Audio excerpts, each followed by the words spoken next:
नमस्कार मित्रों, मैं आचार्य आदित्य आज आपके सामने 23 सितंबर 2020 को राहु और केतु का जो गोचर हो रहा है उसके बारे में कुछ आपसे ख़ास बातें, कुछ महत्वपूर्ण बातें आपको बताने के लिए आया हूँ।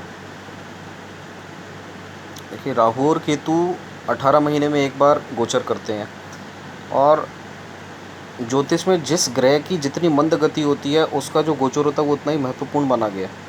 It is very important. Shani 2.5 साल एक घर के अंदर गोचर करते हैं, इसलिए सबसे ज़्यादा महत्व है।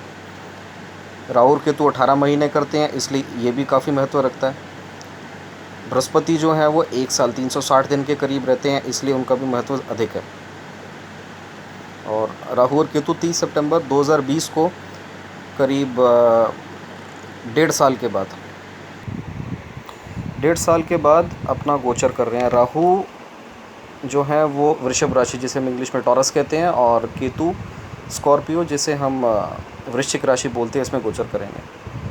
और ये जो गोचर है ये सारी राशियों के लिए अलग अलग प्रभाव रखेगा, और कुछ राशियों के लिए तो काफ़ी अच्छा फल प्रदान करेगा और कुछ के लिए ये थोड़ा कष्टप्रद रहेगा, और उनको कुछ उपाय नित्य करते रहने चाहिए, जो कि मैं इस वीडियो के अंत में लास्ट में बताऊंगा कि वो उपाय क्या हैं। तो दोस्तों, जब हम किसी ग्रह की गोचर की बात करते हैं तो हमें ये जानना ज़रूरी होता है कि हमारे चंद्र लगन की जो गिनती है वो बहुत ज़्यादा महत्वपूर्ण है। It is very important. हम जब भी कोई गिनती लेते हैं, गणना लेते हैं, तो चंद्र लगन से उस चीज़ का प्रभाव को देखना बहुत आवश्यक होता है। ख़ास तौर पे वो लोग जिनकी राहु की महादशा, केतु की महादशा चले, अंतर्दशा प्रत्यंतर दशा चले, या आपकी कुंडली के अंदर वो कुछ ऐसे स्थान के ऊपर, वो 8वें घर के अंदर, वो 12वें घर के अंदर, दूसरे घर के अंदर अगर विराजमान है, तो ये जो गोचर है वो आपके लिए थोड़ा सा कष्टप्रद रह सकता है। तो हर इंसान को, हर मनुष्य को ये समझना चाहिए कि आने वाला जो गोचर है वो मेरे लिए क्या लेके आएगा। और ज्योतिष का एक खासियत, एक महत्व ये है कि जो ग्रह आपको कष्ट देता है, आप कुछ सुलभ उपाय, कुछ आसान उपाय करके उसको अपने अनुकूल बना सकते हैं और उससे अच्छा फल ले सकते हैं। यही बात जो है वो राहु केतु के लिए भी लागू होती है। तो वे राशियाँ जिनके लिए राहु और केतु का जो गोचर है वो अच्छा है, वो है मीन राशि, जिसे हम पाइसेस कहते हैं, सैजिटेरियस धनु, लियो जिसे सिंह बोला जाता है, और कैंसर जिसे कि कर्क राशि बोला जाता है। ऐसे ही वो राशियाँ जिनके लिए राहु और केतु का जो गोचर है वो कष्टप्रद है, वृषभ टॉरस, एरीज जिसे हम मेष राशि कहते हैं, शनि की राशि कैप्रिकॉर्न जिसे मकर कहते हैं, और स्कॉर्पियो वृश्चिक राशि। जो लोग इन जन्म लगन में पैदा हैं उनके लिए राहु और केतु का जो गोचर है वो थोड़ा सा कष्टप्रद रहेगा। तो बात समझने वाली ये है कि जब ये ग्रह आएंगे तो अगर मुझे कष्ट देंगे तो क्या कष्ट देंगे, और अगर अच्छा लाभ देंगे तो क्या लाभ देंगे। देखिए, राहु और केतु जो हैं वो सबसे पहले भ्रम पैदा करते हैं। They create an illusion. इंसान की जो सोचने समझने की जो शक्ति होती है वो भ्रमित हो जाती है, जिसे हम इंग्लिश में हेलुसिनेशन कहते हैं। आँखों के आगे वो चीज़ दिखनी जो नहीं हो सकती, उस चीज़ को सच मान लेना जिसे हम खुद अपने मन से जानता है कि ये सच नहीं है, ये सब राहु केतु का क्षेत्र है। इसलिए सबसे पहले आके राहु केतु मनुष्य को भ्रमित करते हैं।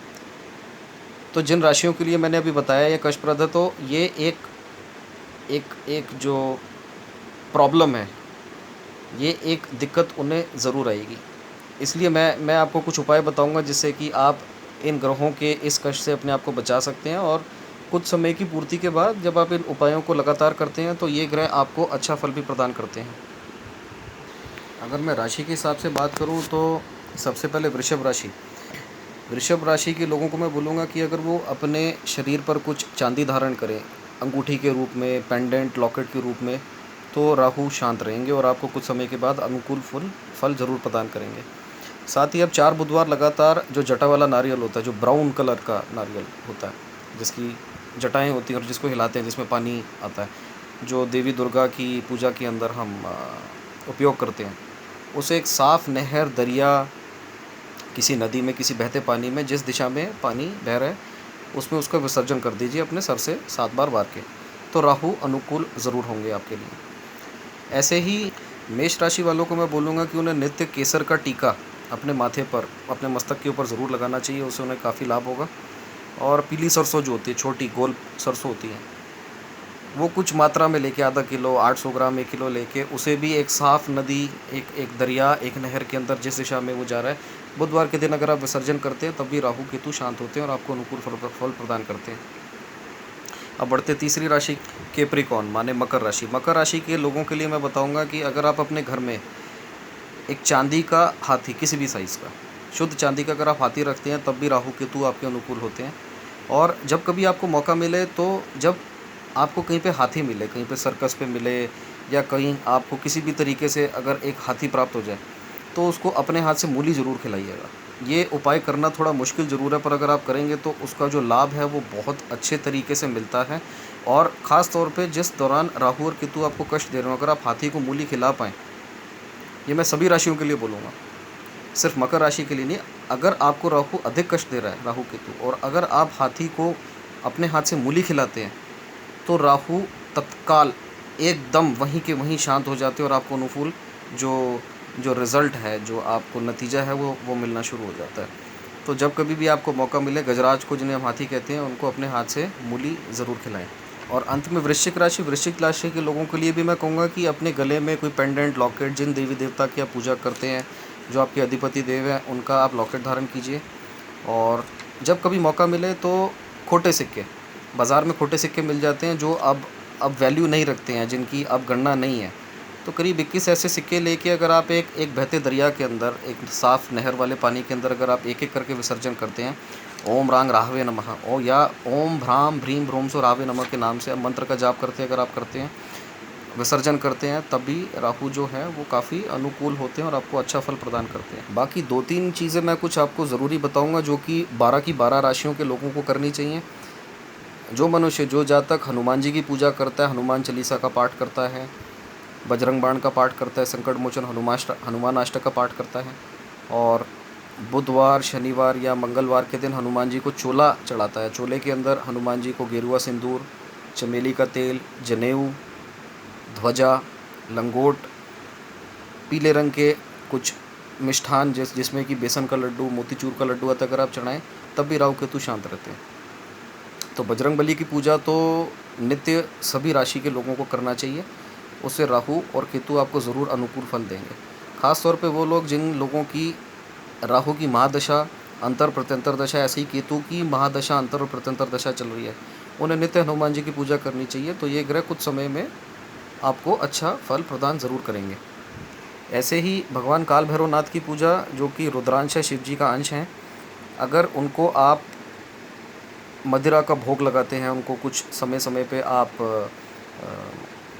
दूध का भोग लगाते हैं, काल भैरवाष्टकम का पाठ करते हैं, उनके जो एक अष्टोत्तर नाम माला है, 108 नाम है, उसका अगर आप नित्य जाप करते हैं, तो भी आपको काफ़ी जल्दी फल प्रदान होता है। और देखिए, हनुमान जी और भैरव जी की उपासना तो इतनी बड़ी बताई गई है कि सिर्फ राहु केतु ही नहीं, नवग्रह जो हैं, 9 के 9 ग्रह वो आपके अनुकूल होते हैं, और बड़े से बड़ा कष्ट भी इनकी पूजा से टल जाता है, ख़त्म हो जाता है, और आपको अच्छा फल प्रदान होना शुरू होता है। और एक मैं अंतिम उपाय और बताऊंगा, जो कि काफ़ी आसान है, पर उसका फल जो है काफ़ी बड़ा प्राप्त होता है, और ये भी सभी राशियों के लोगों को करना चाहिए। आपको बुधवार के दिन और शनिवार के दिन आवारा कुत्ते जो होते हैं, उनको दूध पिलाना चाहिए, कभी कभी ब्रेड खिलाएं, कभी कभी बिस्किट खिलाएं। ज्योतिष की गिनती के हिसाब से केतु को कुत्ता बोला गया है, श्वान बोला गया है। और देखिए, एक बात बहुत ज़रूरी यहाँ समझने वाली है कि राहु और केतु के उपाय करने में खासियत है। अगर आप राहु का उपाय करते हैं तो सिर्फ राहु शांत नहीं होता, केतु भी शांत हो जाता है, और अगर आप केतु का उपाय करते हैं तो राहु भी शांत हो जाते हैं। तो इन 2 ग्रहों के अलग अलग उपाय करने की कोई आवश्यकता नहीं, कोई ज़रूरत नहीं है। तो आप राहु का उपाय करें या केतु का उपाय करें, ये ग्रह दोनों शांत हो जाते हैं और आपको काफ़ी फल प्रदान करते हैं, काफ़ी अच्छा फल प्रदान करते हैं। तो दोस्तों, मैं आपको एक चीज़ बस यही बताना चाह रहा था आज, कि आने वाले समय में राहु केतु के गोचर का क्या फल रहेगा। बिल्कुल डरे नहीं, घबराएं नहीं, ये एक नेचुरल फिनोमिना है। हर 18 महीने में राहु केतु घर बदलते हैं, और जो उपाय मैंने आपको बताए हैं उन्हें करना काफ़ी आसान है, और उनका जो फल है वो काफ़ी अच्छा आपको मिलेगा। और किसी भी राशि का जो आदमी है, अगर वो हनुमान जी की, भैरव जी की उपासना करता है, अगर वो कुत्ते की सेवा करता है तो राहु केतु आपको अनुकूल होकर फल ज़रूर प्रदान करेंगे। तो मित्रों, आज के लिए बस इतना ही, और मैं उम्मीद करता हूँ कि राहु केतु का गोचर जो आप सब लोगों के लिए शुभ होगा, आपको अच्छा फल प्रदान होगा। ऐसी मेरी भगवान से प्रार्थना है, मेरी शुभकामनाएं आप लोगों के साथ हैं। प्लीज़ इस वीडियो को लाइक कीजिए और जो बेल आइकन है उसको हिट कीजिए फॉर नोटिफिकेशंस। मैं जल्दी आपके सामने और नई खबर और नई चीज़ें लेके आऊँगा।